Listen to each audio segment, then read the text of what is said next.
Fala pessoal do som, sejam bem-vindos ao vídeo onde eu irei te contar a minha opinião sincera sobre os pontos positivos e negativos da caixa de som Bialog Infinity 1000. Que já indo direto ao assunto, o design dela me agrada e agrada bastante. Esse jogo de LEDs na parte da frente dela é muito bonito, principalmente por ela ter alto-falantes de 15 polegadas.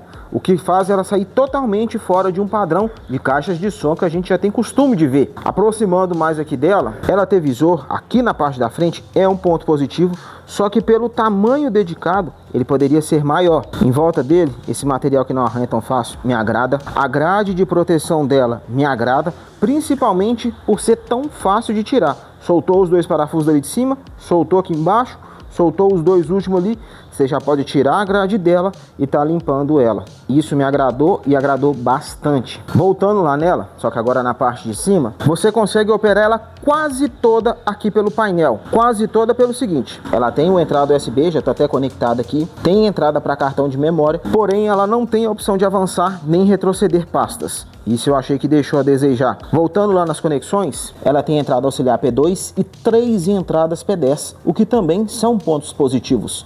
Porém, deveria ter uma tampinha de borracha para tampar eles e não pegar tanta poeira. Ter equalização para o microfone é um ponto positivo, além de ser todos os 3 P10 ali terem volumes distintos para você estar equalizando cada um da forma que você precisar. Um com mais volume, outro com menos volume, é um ponto positivo. Vou tentar te mostrar aqui, tá vendo? Os botões são retroiluminados, gostei. Deveria ser também os das equalizações, mas no geral ser retroiluminado dessa forma me agrada. Que mesmo você desligando os LEDs aqui na frente dela, ao qual ela fica super discreta, os botões aqui de cima ainda continuam acesos. Isso me agradou bastante. No caso, ela tem 7 modos de iluminação, aqui com eles desligados, aqui no modo 1, que lembra um Flame Box. Aqui é o modo 2. Esse é rítmico com a música. O modo 3 também. O modo 4 também é rítmico com a música. O modo 5 não.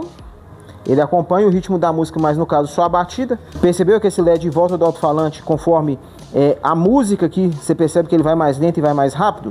Quando bate o grave ele vai mais rápido e quando tá a música normal ele fica mais lento. E o próximo ela já desliga. O logo da marca aqui na frente também me agradou.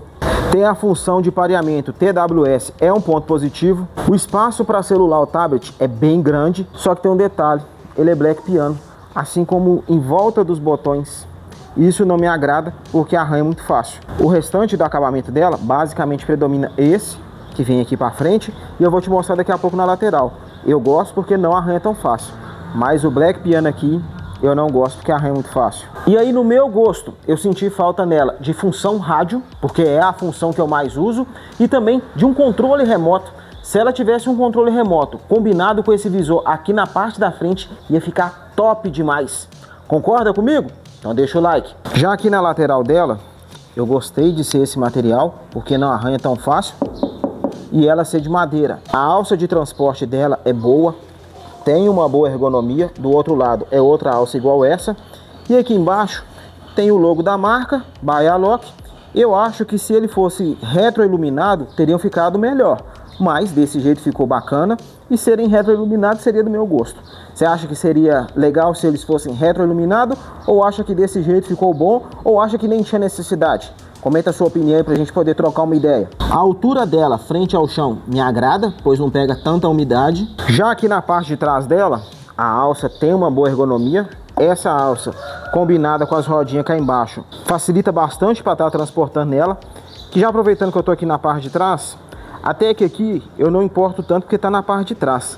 Mas eu acho que aqui na parte de cima deveria ter um acabamento aqui para não ficar esses buracos dessa forma, que são para os parafusos. Ela tem uma saída de áudio RCA, assim como uma conexão para a bateria externa, é um ponto muito positivo. Eu gostei do liga e desliga dela, assim como o cabo de alimentação ser removível e eles serem ficado aqui mais na parte de cima, o que facilita estar tendo acesso a eles. Descendo mais um pouco, gostei do acabamento do duto de ar dela, todos os dois.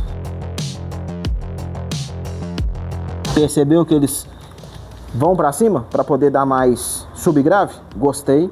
Aqui na parte de baixo, Acredito eu que aqui seja o compartimento da bateria, ao qual, segundo a marca, ela tem essa autonomia nessas condições. Aqui embaixo, as rodinhas eu gostei porque elas são emborrachadas, amortece bastante impacto e são de boa qualidade. Mas se você ainda quer conhecer com mais detalhes a Infinity 1000, nessa playlist você vai conferir o teste de potência dela em área aberta no último volume, teste de grave, teste de subgrave, minha opinião sobre a qualidade sonora dela e muito mais.